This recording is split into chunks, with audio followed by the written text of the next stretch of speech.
Hello viewers, আসসালামু আলাইকুম। সবাই কেমন আছেন? আশা করি ভালো আছেন। তো বন্ধুরা, দেখতেই পারছেন আমার সামনে দুইটা রুটি আর সামান্য পরিমাণ গুঁড়ো মাছের তরকারি, আর সাইডে দেখতে পাচ্ছেন বেগুন আর আলু ভাজি।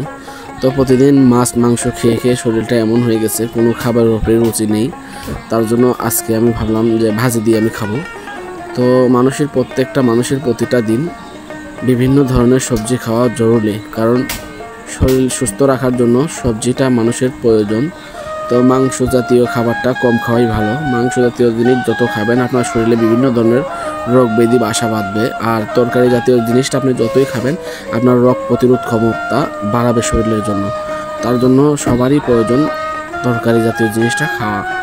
তার জন্য আমি আজকে এগুলো দিয়ে রুটিটা খেয়ে নিলাম। তো আমার শরীরটা আজ দুদিন ধরে বিশাল অসুস্থ, জ্বর, পুরা সর্বশরীর ব্যথা। তার জন্য আমি খেতে পারছি না, তারপরেও আমি খাওয়ার চেষ্টা করলাম। তো আমার কাছে গুঁড়া মাছের তরকারিটা একদমই ভালো লাগছে না, তার জন্য আমি খেলাম না। কারণ মাছ মাংস খেয়ে খেয়ে বললাম না যে আমার শরীরটা একদমই অসুস্থ হয়ে গেছে, কোনো খাবারই ভালো লাগে না।